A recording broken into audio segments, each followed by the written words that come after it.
पहला वाला जो था तथा एक समान वेक्टर, उसमें परिभाषा लिखी तुमने, वे वेक्टर जिनका परिमाण और दिशा दोनों समान होते हैं एक समान वेक्टर कहलाते हैं। और चित्र ही आ जाएगा।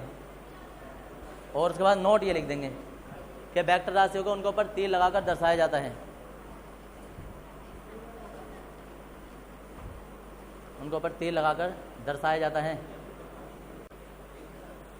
जिनका परिमाण समान होता है असमान वेक्टर में। वे वेक्टर जिनका परिमाण समान होता है परंतु वे वेक्टर जिनका परिमाण समान होता है परंतु दिशा विपरीत होती है, परंतु दिशा विपरीत होती है, असमान वेक्टर कहलाते हैं। असमान वेक्टर कहलाते हैं वे वेक्टर जिनका परिमाण समान होता है तथा दिशा विपरीत होती है। हाँ जी, क्या रह गया? दिखाई ना? अरे मैं 4-5 बार बोलता हूँ परिभाषा, एक बार तो छोड़ो। तुम फिजिकल हो नहीं, यहाँ ध्यान लगाओ, एक बार में परिभाषा समझ में आ जाती है यार। वे वेक्टर जिनका परिमाण समान होता है, सिंपल में कोई भी लिख सकता है। एक परिभाषा 6-7 बार बोली जा रही है अगर कोई ध्यान से सुनो तो, लेकिन जब ध्यान से सुनेगा ही नहीं, ध्यान ही कहीं और होगा, कहाँ से सुनेगा? वे वेक्टर जिनका परिमाण समान होता है तथा दिशा विपरीत होती है असमान वेक्टर कहलाते हैं। देखो कैसे होते हैं, सही से याद रख लेना। वेक्टर जो होते हैं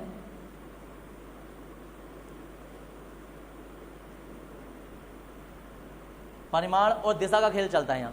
परिमाण दिशा का मतलब कोई लंबाई चौड़ाई ऊंचाई कुछ भी हो सकती है, जैसे कि 50।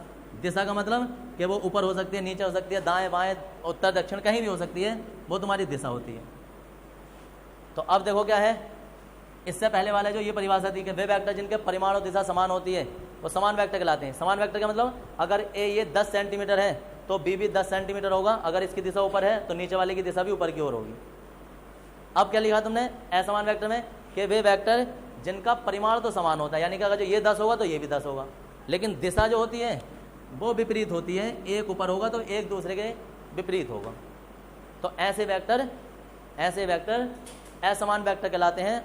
और एक बात सुन लो, तीर जो है ना ऐसे लगा के मत दिखाना। कभी तुम सोचोगे मुंह इधर घूम गया तो तीर ऐसे ही, तीर हमेशा ऐसे ही लगता है। वेक्टर राशियों को उनके ऊपर तीर लगाकर दर्शाया जाता है, तो वो ऐसा दर्शाया जाता है। तो ये है और यह है, एक दूसरे के विपरीत वेक्टर हैं या असमान वेक्टर है। इसका दूसरा नाम भी होता है विपरीत वेक्टर। तो तुमने लिखा था ना कि असमान वेक्टर कहते हैं, इन्हें विपरीत वेक्टर भी कहते हैं। ऐसा करके एक लाइन और ऐड कर दो। और दूसरे नाम से भी आ जाता है कि विपरीत वेक्टर किसे कहते हैं, तो ऐसे होते हैं एक दूसरे के विपरीत, कि मान वही रहेगा लेकिन उनकी दिशा चेंज हो जाएगी।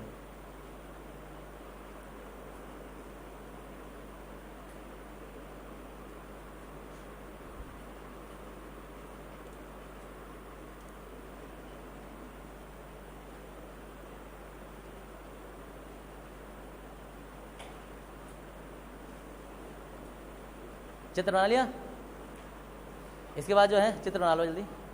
और याद रखना लंबाई सेम रहनी चाहिए, जरा सा भी अंतर नहीं आना चाहिए।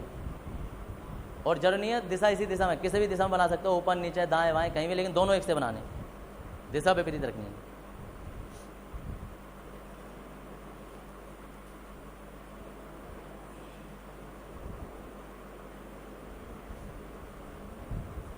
थर्ड हेडिंग डाल देंगे। और थर्ड है शायद क्या है, शून्य वेक्टर। शून्य वेक्टर देखो नाम से परिभाषा बन जाती है। शून्य वेक्टर क्या होगा कि इसका मान ही शून्य होगा। वेक्टर शून्य नहीं होता है, मान शून्य होगा। क्या परिभाषा होगी कि वे वेक्टर जिसका परिमाण शून्य होता है, दिशा कभी शून्य नहीं हो सकती, दिशा तो खत्म ही नहीं होती है। वे वेक्टर जिसका परिमाण शून्य होता है वो शून्य वेक्टर कहलाते हैं। इसमें लेंगे वे वेक्टर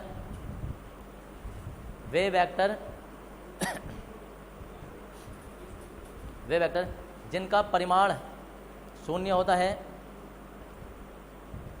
वे वेक्टर जिनका परिमाण शून्य होता है,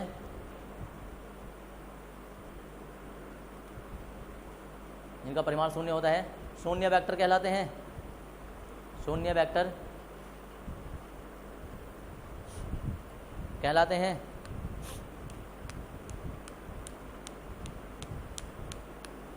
शून्य वेक्टर कहलाते हैं। हो गया ये। और देखो इधर एक और काम की बात देखो, जैसा हमारे पास ए वेक्टर है, ये वेक्टर राशि है, अगर हम इसका वेक्टर ए का परिमाण लिखना चाहें, परिमाण लिखना चाहें तो परिमाण क्या होता है, तुम लोगों के लिए थोड़ा सा नई चीज़ आएगी ये कि अगर हम ए वेक्टर के ऊपर मोड लगा दें, ए वेक्टर के ऊपर मोड लगा दें तो ये इसका परिमाण आ जाता है, परिमाण। अब जब परिमाण आता है ना तो अब इसका जो बाहर निकालना चाहेंगे तो ये जो मोड होता है ये इसके ऊपर का तीर हटा देता है, खाली ए छोड़ता है, और ए का मान जो है वो 0 आएगा क्योंकि परिमाण परिमाण रह गया अभी। अब कोई कहे दिशा कहाँ गई इसमें की, ना दिशा मोड ने ख़त्म कर दी। ये मोड ऐसा समझना जैसे कि मैंने वो गन्ने के लिए बताया था, वो कोलू होता है, उसमें जब हम गन्ना डालते हैं तो वो रस निकालता है सिर्फ, तो ऐसे ही जब ये मोड होता है ना तो ये सिर्फ परिमाण परिमाण देता है, दिशा खत्म कर देता है। अब कोई कहते दिशा कैसे खत्म हो जाती है, दरअसल मोड का जो मतलब होता है ना, जैसा ए है, ए के ऊपर हम जब मोड लगाते हैं तो इसका मतलब होता है कि इसी का वर्ग और इसी का अंडर रूट, वेक्टर ए का वर्ग और वेक्टर ए का अंडर रूट इससे कैंसिल हो जाता है और ये ए बचता है, तो फाइनली ये आ जाता है। ये मोड का मतलब होता है। मैथ वाले बहुत सारे मोड अभी पढ़ेंगे, लेकिन नॉर्मली मोड का मतलब होता है कि किसी की भी जब किसी भी राशि पे जब मोड लगा देते हैं तो उसी का स्क्वायर हो जाता है, उसी पर अंडर रूट आ जाता है, ये होता है। लेकिन तुम इतनी गहराई में मत जाओ, अभी तुम इससे काम चलाओ। क्या है कि यदि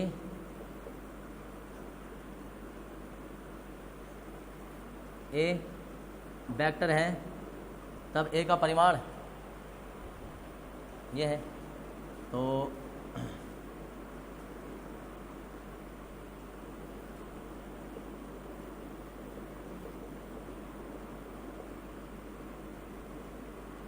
ये सारा बता देंगे।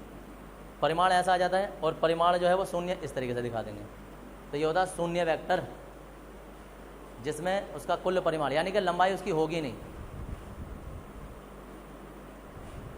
तो ऐसे वेक्टर शून्य वेक्टर कहलाते हैं।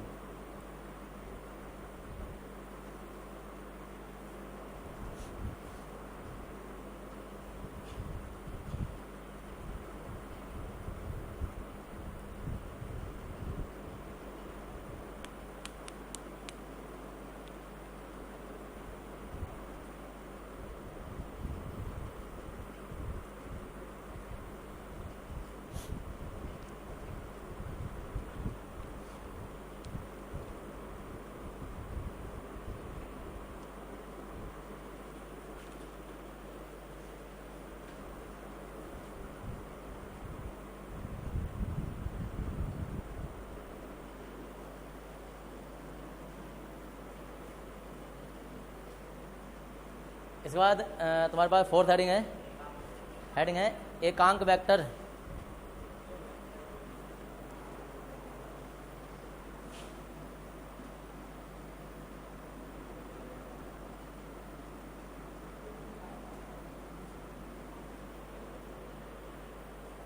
एकांक वेक्टर, एकांक का मतलब क्या होता है,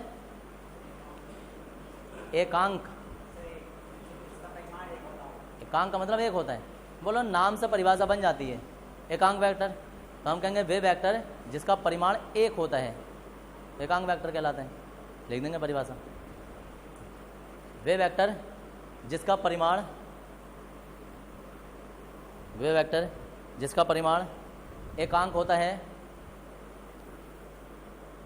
एकांक या एक होता है, एक ही बात है, जिसका परिमाण एक होता है या एकांक होता है, एक ही बात है, होता है, एकांक वेक्टर कहलाता है।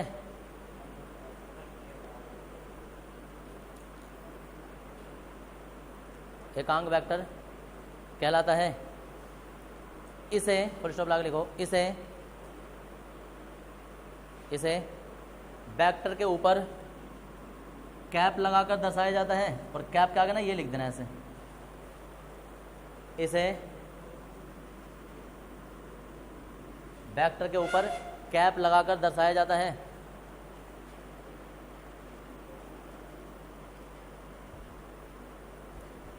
इसे वेक्टर के ऊपर कैप लगाकर दर्शाया जाता है।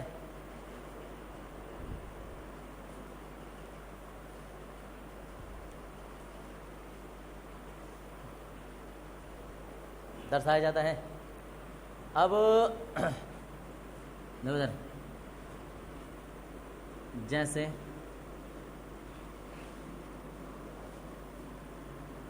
जैसे यदि ए कैप, इसे कैप बोला जाएगा, कैप कोई एकांक वेक्टर है, ए कैप जो कोई एकांक वेक्टर है, तो परिभाषा ये थी कि अगर हम उस वेक्टर का परिमाण निकाल दें, इसका मतलब होता है परिमाण, और परिमाण जब हम निकाल दें इसका तो वो एक आना चाहिए, इसका परिमाण जो है एक आना चाहिए। ये अब यहाँ तक तो आ गया, या हम ऐसे बोल दें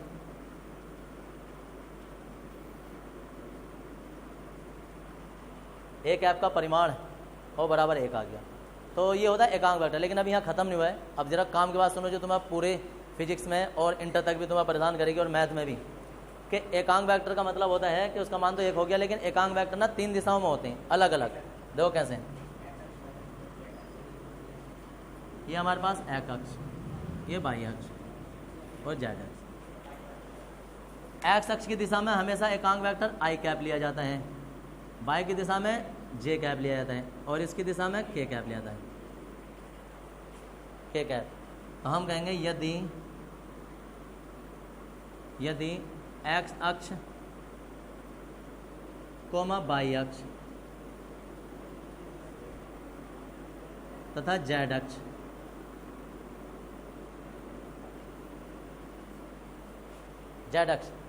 की दिशा में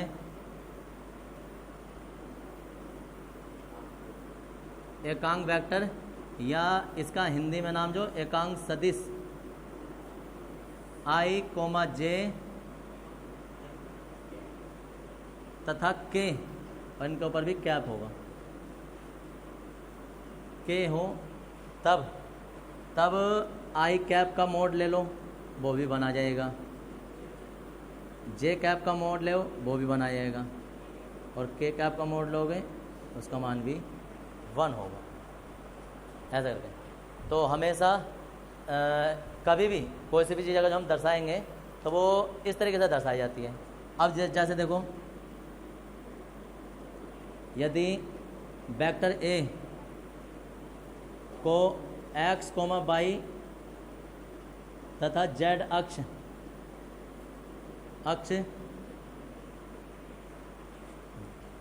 यदि वेक्टर ए के एक्स कोमा वाई तथा जेड अक्ष में वियोजित वेक्टर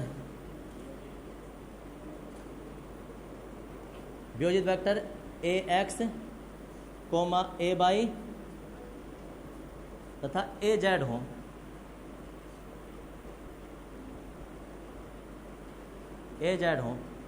तब क्या होगा? देखो उधर, जैसे हमारे पास कोई ए वेक्टर सोचो हमारे पास था, ये मार्कर है कि ए वेक्टर है, इसे हम ना बीच में से काट के 3 भागों में तोड़ देंगे, एक इधर को और एक ऊपर को रहने देंगे, यानी एक एक्स अक्ष, एक वाई अक्ष और एक जेड अक्ष। तो ये 3 दिशाओं में हम एक को तोड़ देंगे, तो ए जो है वो हमने एक्स अक्ष, वाई अक्ष और जेड अक्ष में वियोजित कर दिया, 3 बराबर भागों में। क्या हो गया?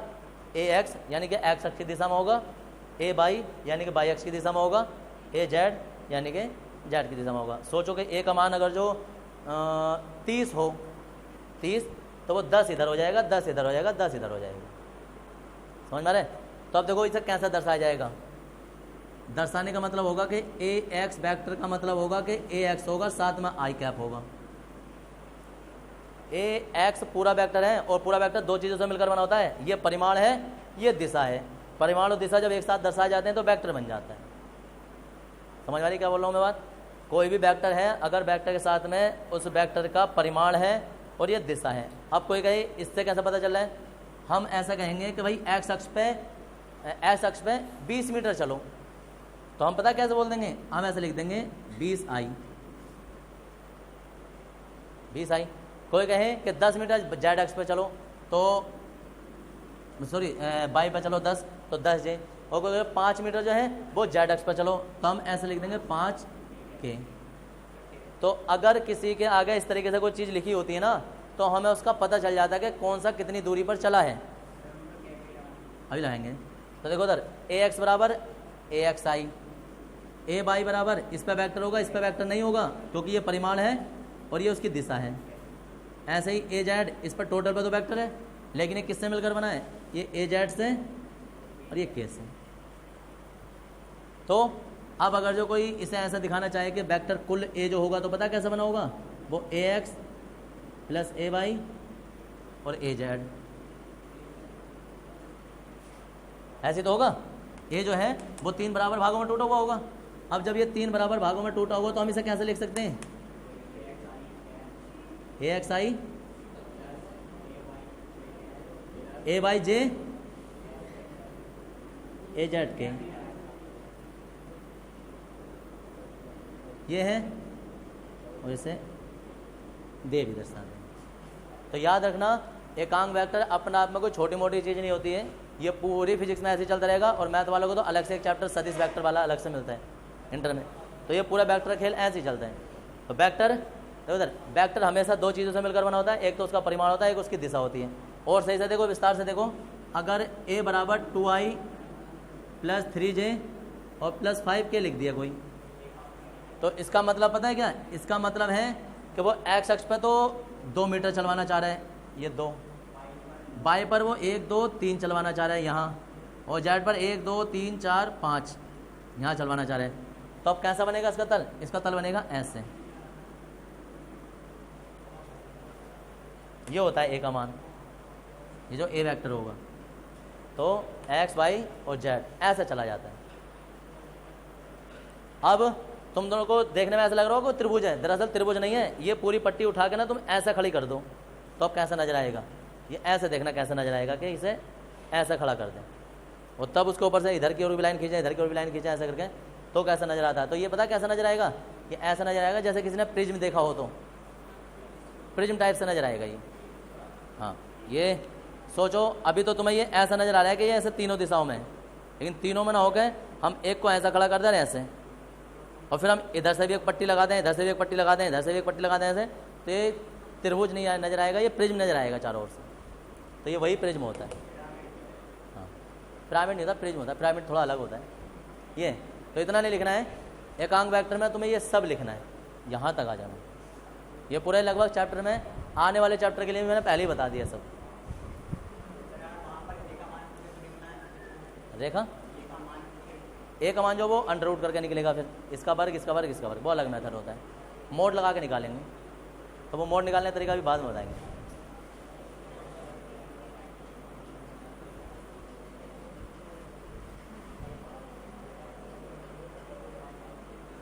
तारो आराम से जरा से।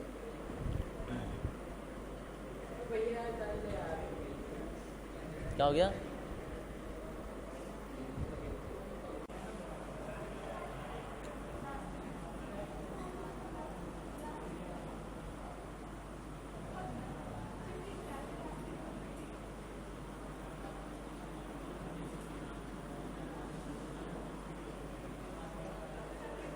स्थिति वेक्टर तथा विस्थापन वेक्टर, हेडिंग डाल दो, बहुत बात हो गई।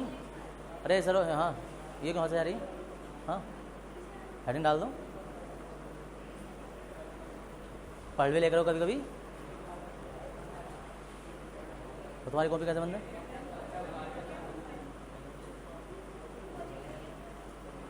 इसमें लिखेंगे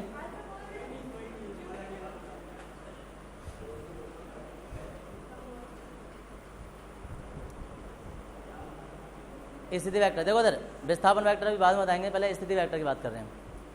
और स्थिति वेक्टर में लिखेंगे वे वेक्टर, देखो भैया, वे वेक्टर जो मूल बिंदु के सापेक्ष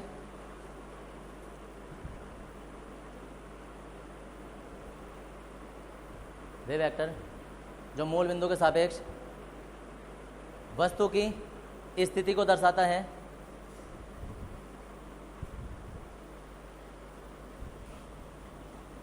मूल बिंदु के सापेक्ष वस्तु की स्थिति को दर्शाता है,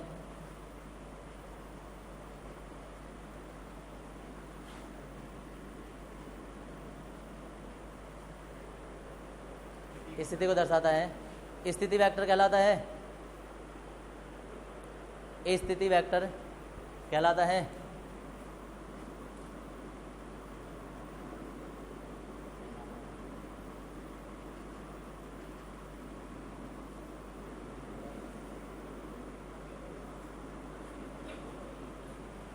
देखो कोई वस्तु यहाँ थी और कुछ समय पश्चात वो यहाँ पहुँच गई, तो हम क्या कहेंगे,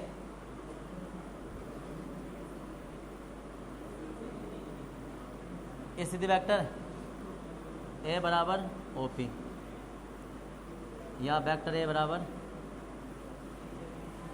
ए, यहाँ से यहाँ तक जो भी लंबाई होगी वो ए से दर्शाया जाएगा, और ए बराबर जो है ना वो ओ पी है, तो वेक्टर ए बराबर ओ पी, ये बराबर ये लिख दो, यह स्थिति वेक्टर। और इतना लिखो पहले, इसके बाद विस्थापन भी इसी में ही आता है, कहीं अलग नहीं जाएगा। क्या हो गया?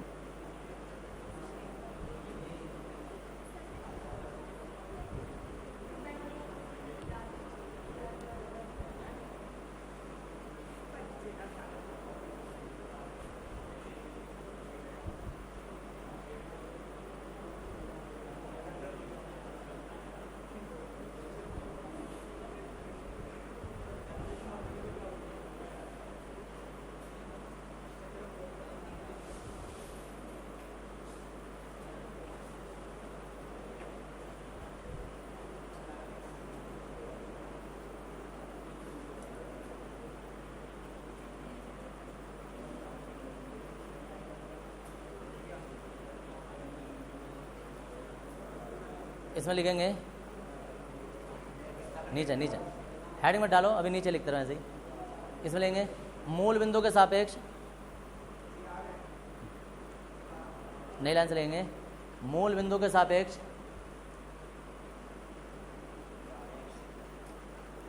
मूल बिंदु के सापेक्ष वस्तु के विस्थापन, मूल बिंदु के सापेक्ष वस्तु के विस्थापन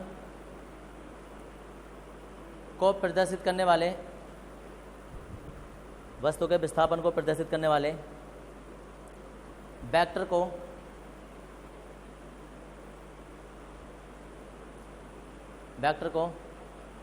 विस्थापन वेक्टर कहते हैं। वेक्टर को विस्थापन वेक्टर कहते हैं। फिर स्टॉप लगा के नई लाइन से लिखेंगे, यदि कोई वस्तु, फुल स्टॉप लगा लेंगे, यदि कोई वस्तु किसी क्षण ऐसा लिखा जाएगा कि क्षण बिंदु P पर है,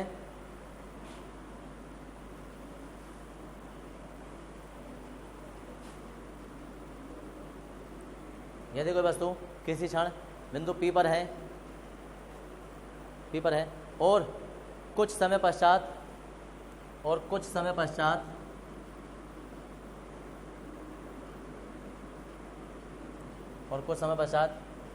वह Q पर पहुंच जाती है, और कुछ समय पश्चात वह Q पर पहुंच जाती है,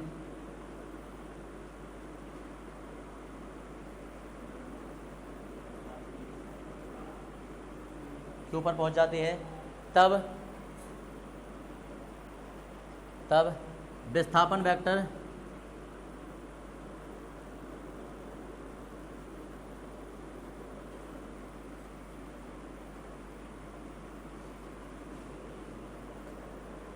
वेक्टर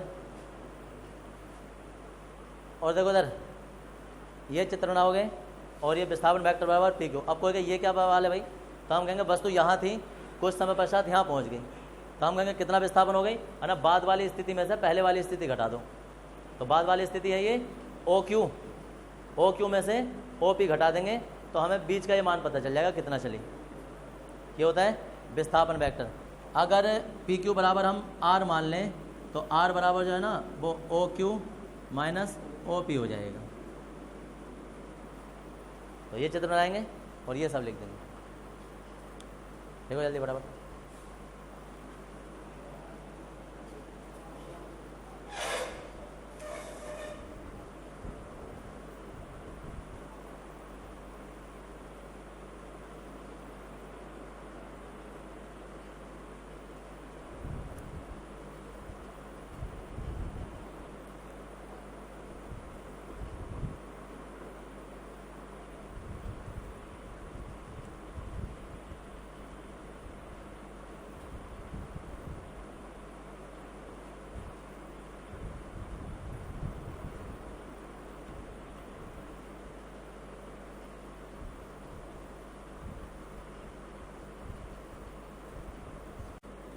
हेड डाल देंगे समरेखीय वेक्टर।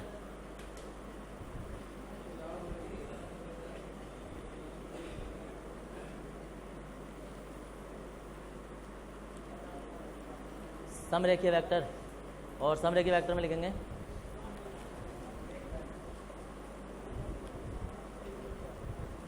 लिखो वे वेक्टर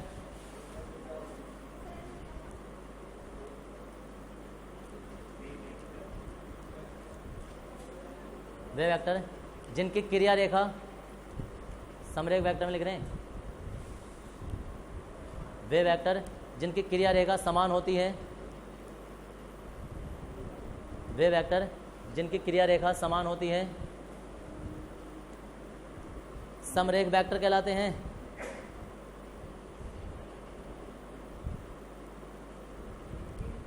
जिनकी क्रिया रेखा समान होती है समरेख वेक्टर कहलाते हैं। जैसे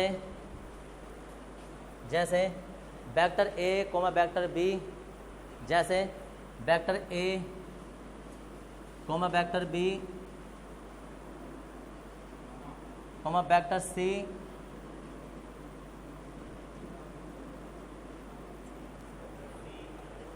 वेक्टर सी कोमा वेक्टर सी तथा वेक्टर डी वेक्टर डी परस्पर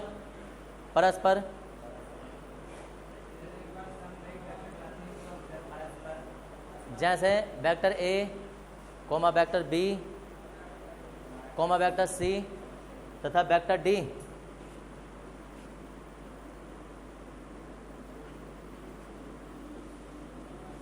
परस्पर समरेख वेक्टर होते हैं। परस्पर समरेख वेक्टर होते हैं।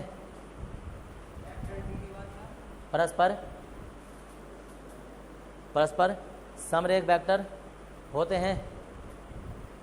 और ये चित्र बना लेंगे ए कोमा बी कोमा सी तथा डी, इनकी क्रिया रेखा समान रहेगी। क्रिया रेखा करने समान रहने का मतलब क्या है कि एक दूसरे के समांतर रहेंगे, ये किसी भी दिशा में जाएं। चलो लिखो, परिमाण भी अलग हो सकता है, दिशा भी अलग हो सकती है, लेकिन रहेंगे समांतर।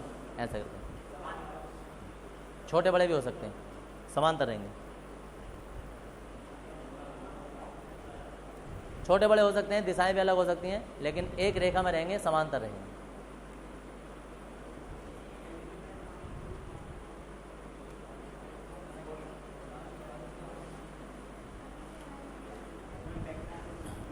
इसके बाद हेडिंग लिखेंगे समबिंदु वेक्टर, समतलीय। पहले हेड लेंगे समतलीय वेक्टर।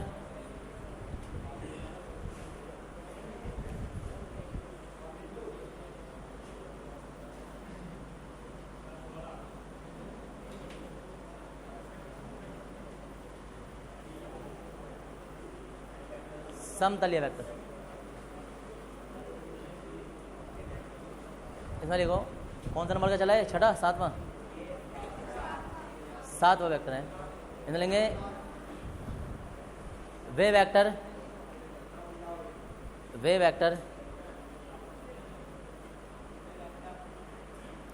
जो एक ही तल में उपस्थित होते हैं, एक ही तल में स्थित होते हैं, जो एक ही तल में स्थित होते हैं, समतलीय वेक्टर कहलाते हैं।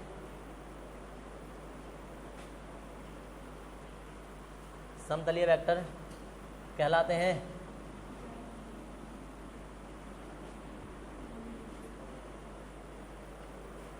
समतलीय वेक्टर कहलाते हैं। और नई लाइन से लेंगे जैसे वेक्टर ए कोमा वेक्टर बी, वेक्टर ए comma vector B comma vector सी,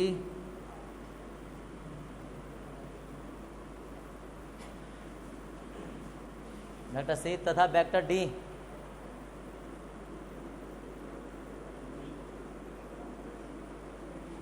डी परस्पर, परस्पर एक्स बाई तल में, एक्स ऐसे लिखेंगे, एक्स बाई तल में स्थित हैं, परस्पर एक्स बाई तल में स्थित हैं।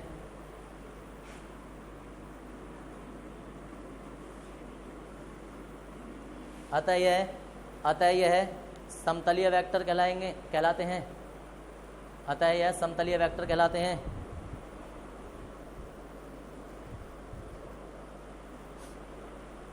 चित्र बना लेंगे।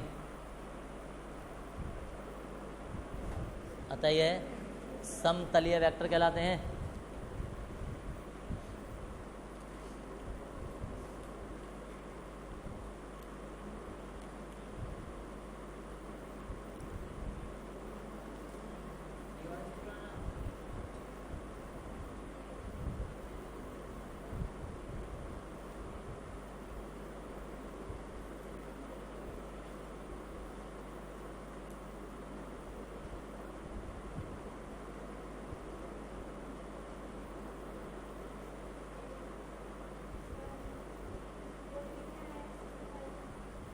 वो नहीं लिखना, वो लिखवाया था वैसे।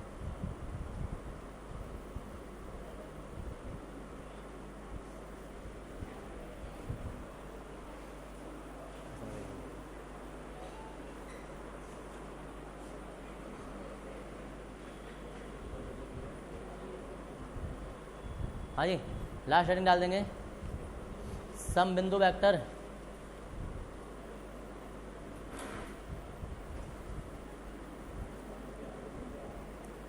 समबिंदु वेक्टर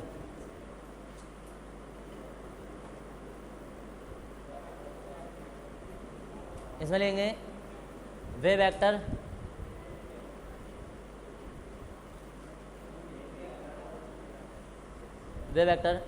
जिनका प्रारंभिक बिंदु, वे वेक्टर जिनका प्रारंभिक बिंदु समान होता है, प्रारंभिक बिंदु समान होता है, समबिंदु वेक्टर कहलाते हैं। समबिंदु वेक्टर कहलाते हैं।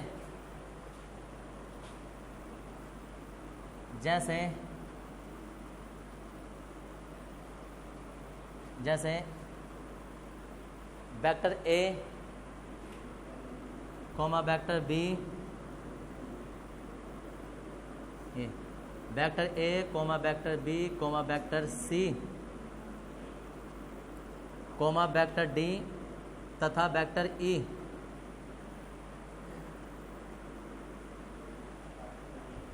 वेक्टर ई एक ही बिंदु ओ से प्रारंभ होते हैं। एक ही बिंदु ओ से प्रारंभ होते हैं। एक ही बिंदु ओ से प्रारंभ होते हैं।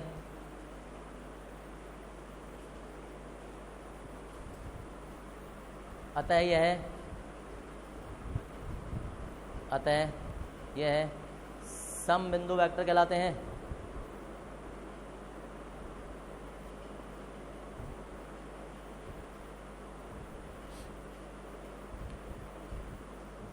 चित्र डालेंगे वो ब्लैक कलर।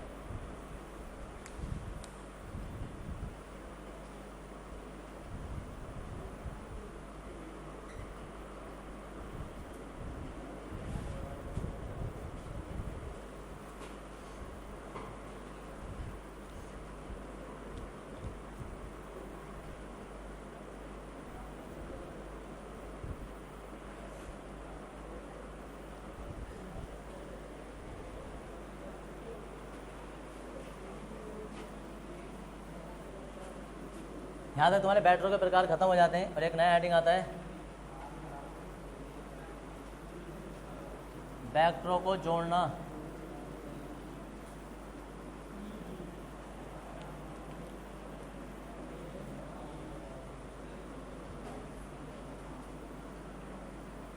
वेक्टरों को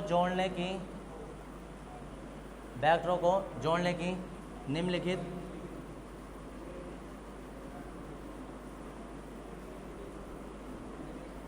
दो विधि हैं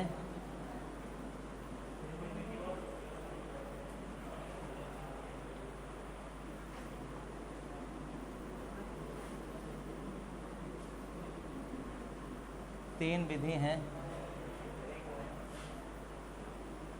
नंबर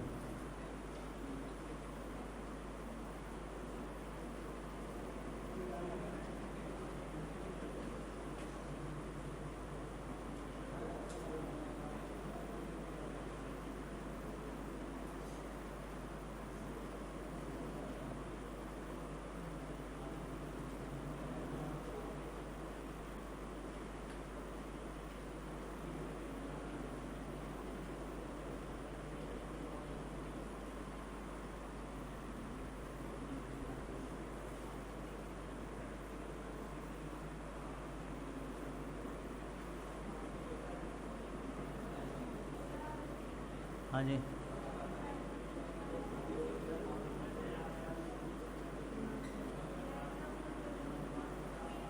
देखो सारा सुन लो। वेक्टरों को जोड़ना, वेक्टरों को जोड़ने की निम्नलिखित तीन विधियां हैं। पहली विधि है वेक्टर को जोड़ने की त्रिभुज विधि, दूसरी है वेक्टर को जोड़ने की समांतर चतुर्भुज विधि, और तीसरी है वेक्टर को जोड़ने की बहुभुज विधि। और इसमें पहला वाला हेडिंग डाल देंगे। हल होगी, थक गए क्या?